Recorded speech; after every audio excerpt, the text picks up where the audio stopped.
Right now, the American consumer feels worse about the economy than they did in 2008, when banks were collapsing and 10% of the country was out of work. Meanwhile, GDP is at a record. Corporate earnings are at a record. The stock market keeps setting records. One of these numbers is lying to you. And here's the twist: figuring out which one has historically been one of the most reliable money signals ever measured. In the next 8 minutes, I'll show you the gap, why it exists, and what it's paid people who understood it. Start with the gauges themselves, because two big surveys have been taking America's economic temperature for generations. The Conference Board's Consumer Confidence Index asks how you feel about business conditions and jobs. The University of Michigan's Consumer Sentiment Survey asks about your finances and whether it's a good time to buy. Between them, they've recorded every boom and bust since the 1960s, and their extremes tell you exactly what euphoria and despair look like.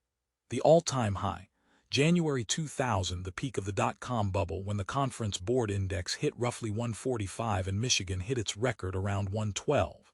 Everyone felt rich. The crash started weeks later. The all-time low on the Conference Board Index, February 2009, 25. Banks failing, retirement accounts cut in half, 800,000 jobs vanishing a month. That reading made sense. The mood matched the reality. Now here's where it gets strange. Michigan's all-time record low didn't happen in 2009.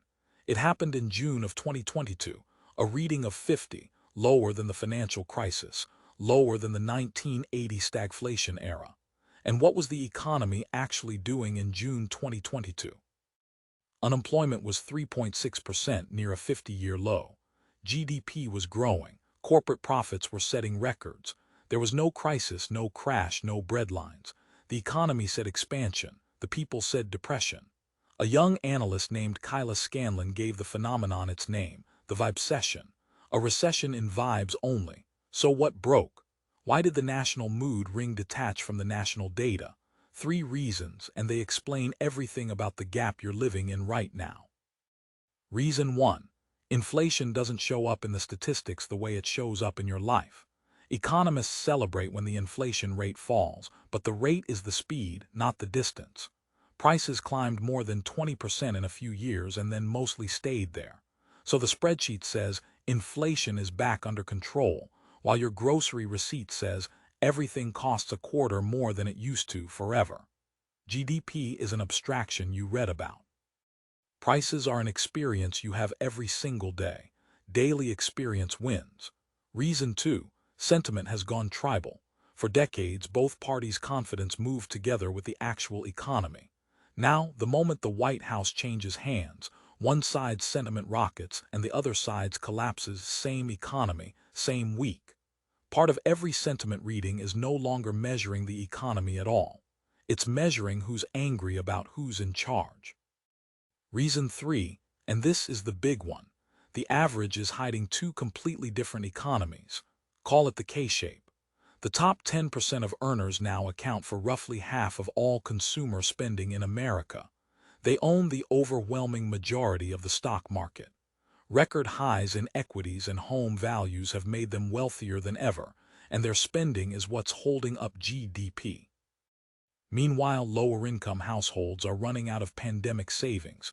Credit card delinquencies have climbed to their highest levels in over a decade, and rent, groceries, and insurance, the exact categories that hit hardest at the bottom, rose the fastest. One group is living the record-high economy. The other is living the record-low sentiment. Both are telling surveys the truth. That's the reality gap. In 2008, confidence collapsed because the economy collapsed. The gauge worked.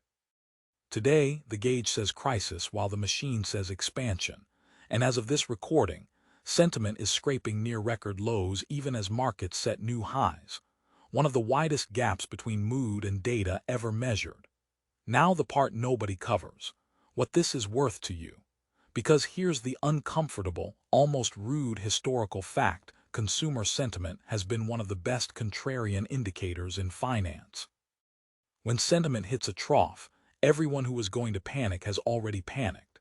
Historically, Buying stocks at major sentiment lows has produced returns averaging around 25% over the following 12 months.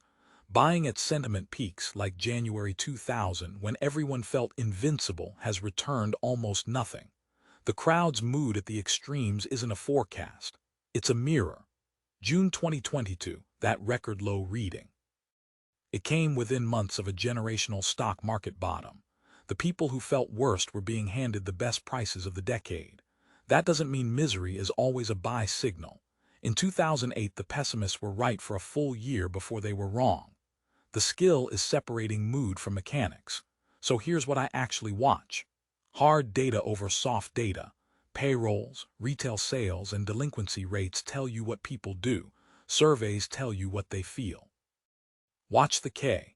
If high-income spending cracks, the half of consumption doing all the work, the record-high economy loses its engine and the gap closes downward. And watch the extremes. When sentiment is this far from the data, the gap always closes eventually.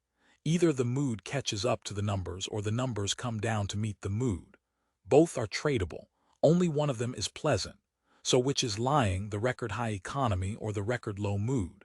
The honest answer is neither. They're both accurately describing different Americas, and the average American economy increasingly doesn't exist. There's an economy for people who own assets and an economy for people who pay rent. And the distance between them is now so wide that our oldest measures of how are we doing can't agree on the answer.